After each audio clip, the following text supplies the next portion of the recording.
Assalamualaikum warahmatullahi wabarakatuh. Nama saya Yogi Nasution, NPM 1986 Saya dari Prodi PGSD kelas 5A. Di sini saya akan menjelaskan tentang model kooperatif, example dan non-example.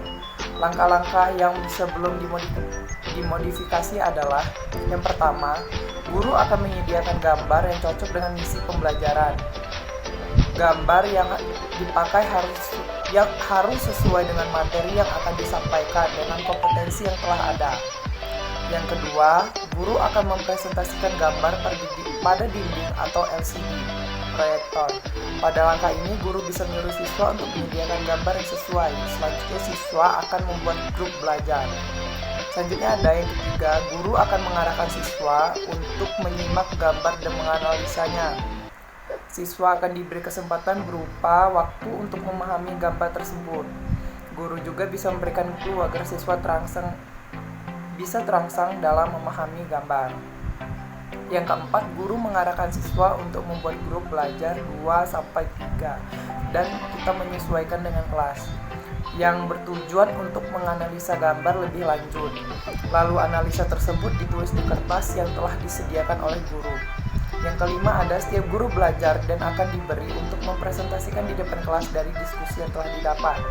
Yang keenam, berdasarkan hasil diskusi dan presentasi siswa, guru akan mengutarakan sebuah evaluasi dan revisi apa yang benar dan apa yang salah. Yang ketujuh ada tahap ketujuh ini siswa akan membuat kesimpulan tentang materi yang belajar yang telah dilalui. Yang selanjutnya adalah model pengembangan yang saya telah modifikasi. Langkah-langkahnya adalah: pertama, guru menyediakan gambar berupa dua gambar yang berbeda. Jadi di sini guru akan menyediakan gambar, lalu gambar tersebut bisa kita kasih ke siswa, bisa juga kita taruh di papan tulis. Jadi kegunaan dari gambar itu adalah di sini saya akan membuat soal di bawah gambar tersebut atau saya bacakan di depan. Soal tersebut akan dikerjakan oleh siswa tersebut setelah mendeskripsikan hasil gambar tersebut, lalu di bawahnya ada soal. Jadi di situ saya menyiapkan soal. Ketika semua sudah berbentuk kelompok dan kelompoknya tergantung dari jumlah siswanya, jadi bisa dibentuk jadi 4 kelompok dan 2 kelompok. Jadi di sini saya memberi contoh, saya akan menyiapkan 2 kelompok dan 2 gambar yang berbeda dan akan diberikan secara berkelompok. Jadi di situ siswa harus mendeskripsikan hasil gambar tersebut, lalu setelah dideskripsikan dikerjakan secara berkelompok.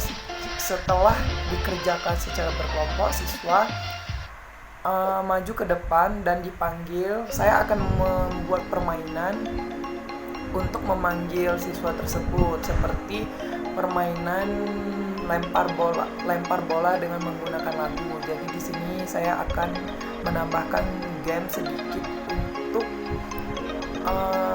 kesiapan mereka untuk maju ke depan secara acak. Jadi seperti itu yang saya gunakan model pembelajarannya. Jadi selanjutnya adalah dari langkah-langkah yang sudah saya jelaskan tadi, bahwa pembelajaran example dan non-example ini cocok untuk di anak kelas tinggi. Kenapa cocok di anak kelas tinggi? Karena siswa kelas tinggi mudah memahami dan menganalisis gambar dan mendeskripsikan gambar. Jadi siswa kelas tinggi pasti akan mengerti bagaimana mendeskripsikan gambar yang telah diberikan oleh guru dan mengerti juga atas jawab pertanyaan yang diberikan oleh guru. Maka dari itu pembelajaran example dan non-example yang saya buat cocok untuk di kelas tinggi. Dan selanjutnya adalah kelebihan dan kekurangan example dan non-example. Kelebihannya yang pertama adalah siswa lebih kritis dalam menganalisis gambar. Yang kedua, siswa mengetahui aplikasi dari materi berupa contoh gambar.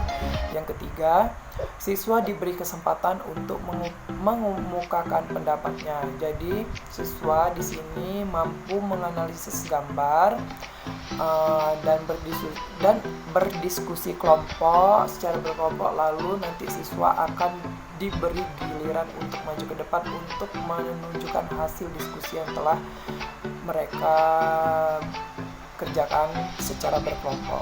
Dan untuk kekurangannya dari model example dan non-example adalah tidak semua materi dapat disajikan dalam bentuk gambar. Yang kedua, memakan waktu yang cukup lama. Jadi di sini saya akan menyiapkan contoh media yang saya gunakan. Saya menggunakan media gambar yang dua gambar yang berbeda. Jadi di sini siswa harus mendeskripsikan dari gambar yang saya buat gambar dua yang berbeda. Jadi di sini Bapak akan memberikan penjelasan sedikit untuk gambar tersebut. Lalu ketika sudah saya jelaskan, jadi siswa di sini mendeskripsikan dari gambar tersebut. Lalu setelah dideskripsikan, di bawah akan ada soalnya nanti bisa saya bacakan di depan. Jadi di sini saya akan menggunakan sistem acak untuk yang berani maju duluan, dan bisa juga menggunakan games bola bernyanyi. Sekian dari penjelasan saya. Saya ucapkan terima kasih. Wassalamualaikum warahmatullahi wabarakatuh.